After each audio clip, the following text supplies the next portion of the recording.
What's up, everyone? So as you guys know, the HellRAM project vehicle is now done.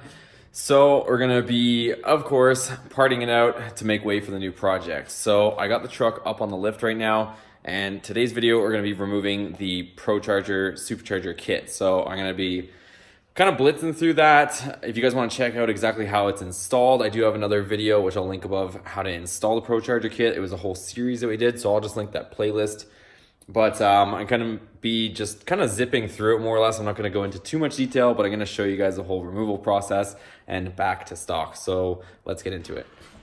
All right, so it's up on the lift right now, obviously, but going to be removing the procharger kit. So you can see it's right here. And I'm probably gonna put it back down just to start unbolting stuff. I will have to lift it up just ever so slightly because we're gonna have to get the crank pin that's in there. So we pin the crank. So I'm gonna have to remove that crank pin just so the next owner of the procharger kit has that pin. And we'll also have to be draining the coolant. First things first, I think let's get that belt off there, get some of this piping out of here, and the grill has to come off so that we can get the intercooler off. So let's just dig right into it. There's not really any official sequence of events to do this, but I'm just gonna get in there and just start ripping stuff off.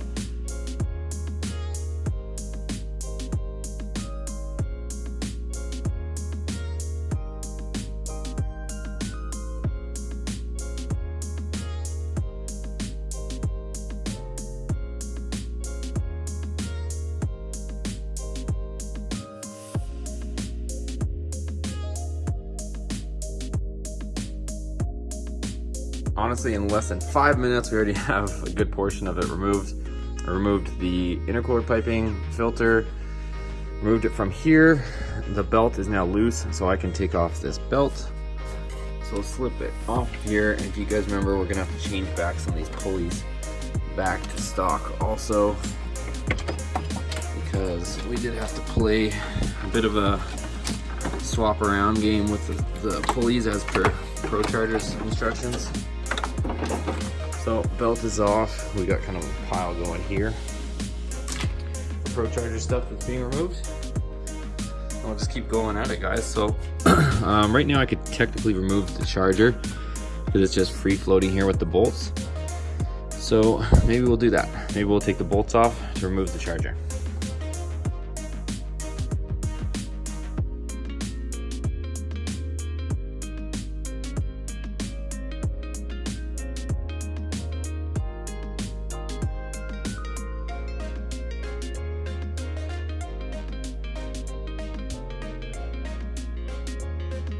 The sad moment that everyone didn't want to happen. She's out and removed. The charger's on the ground. Still got some bracketry we gotta take out. There's that crazy 90-degree thing that they have you do. So once I drain the coolant, I have to remove that 90 thing that they have in there and put back the stock one, which I have to dig up actually now that I think of it. So I gotta find out where the stock one is at. I got it in a box stowed away, get all my stock parts. Bunch of stuff, but let's remove this little bracket as well since we got the rest of this bracketry out. All the bracketry is now removed, so this is essentially what the bracketry looks like when it's sitting on there on these different mounting points. So there really isn't a whole lot hanging this big thing on the end, which leads to a bit of flex on the actual end of it, which might contribute to some of the belt tension issues that some people experience. But anyways, moving on. I'm gonna take off the front grille and we can pull the cooler out of there, and the respective piping that's still leading through there, we can disconnect that. So let's pop this grill off. And I've done this a million times, but these 4 10mm head bolts are gonna pop the grill off and it'll just pull it straight out.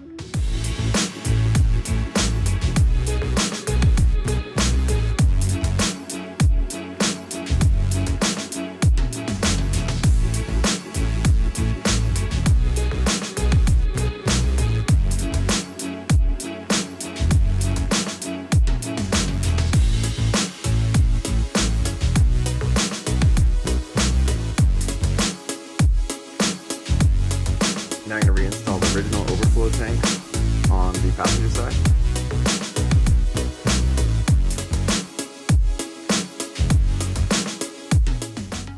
So I did have to remove the crank pulley or harmonic balancer, whatever you want to call it. It's kind of a 2-in-1 combo. But I made do with a steering wheel puller that I had, and I just put the 3 bolts in here with some washers. Kind of bent the washer a little bit, but who cares? And we had to take the crank pulley off because the crank was pinned. So I needed to take this little pin out for the next owner of the procharger so that they have it, and I'll just go ahead and show you guys just how much it is indexed. So you can see right there, that's where you have to drill. When you get the procharger kit, they have you drill the crank with it installed, and that's what ends up happening. So it ends up indexing your pulley and your actual crank shaft. If you can see it, I'm not sure whether it's on the top or the bottom. Yeah, you can see right there. So it ends up indexing both, so that way your pulley doesn't spin on the crank itself. So that's out. I'm gonna toss that back on, and honestly guys, there's not a whole lot left. I guess there kind of is. We still have to drain the coolant system so we can take off this weird neck that they have for the procharger, and that one hose, and we still have the fuel injectors and the map sensor right there in the back. So let's get to it. Well, that escalated quickly. So ended up putting the bottom pulley back on. We took off the upper radiator hose, switched this hose back.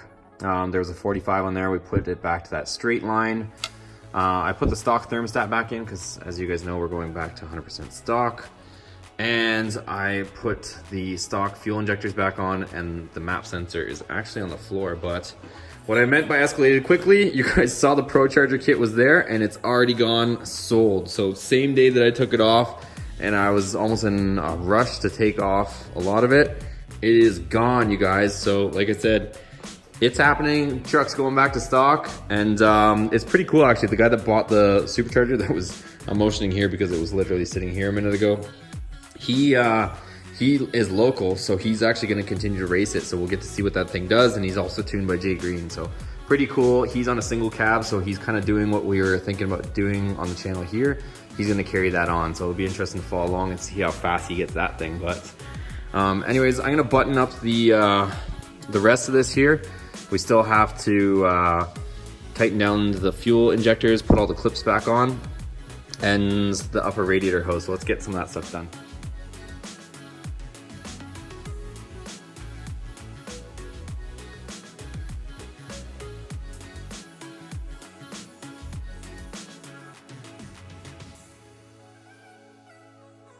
Here's where we're at now. So we have all the fuel injectors in tight, all the clips in. I had to put this post back on for the cover to go back on. Put this little weird, I don't even know what this thing is, some sort of foam thing that goes around the oil fill. Also put on the brake booster line that goes to the intake manifold. We had to put the stock one back on because we had the procharger one all there with the manifold on it for our blow-off valve and our gauge in the cab. And that's pretty much most of what we're gonna do. There was a big bracket here, a plastic one for the stock airbox, which is right there, and also a stock airbox. So I'm going to toss that stuff on, and that's gonna be it for today. Still gonna have to put the stock fans on, but we'll continue that in the next video. So let me get that intake on, and then we'll call it a wrap for today.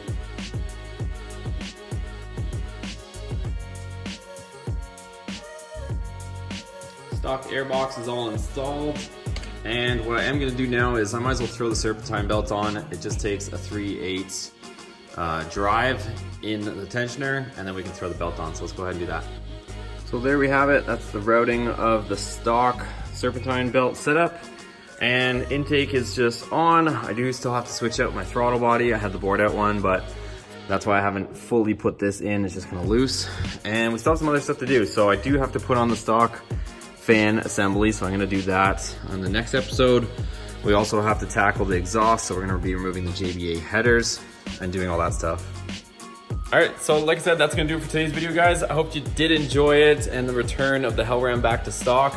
So it's going by pretty quickly, actually. So this was just day one, and we removed the whole supercharger, and the engine is pretty much back to stock with the exception of the exhaust and maybe the fan, but we didn't even get a full day in. So it's really gonna go back together stock pretty quick. So Still have the suspension, the rest of the exhaust stuff, but I do anticipate maybe, I think a weekend, it'll be bone stock, pretty easy. So anyways, you guys, if you did like this video, please give it a thumbs up. Promise we have a new project on the way. It's gonna be really exciting, but we'll catch you guys on the next video. Thanks again.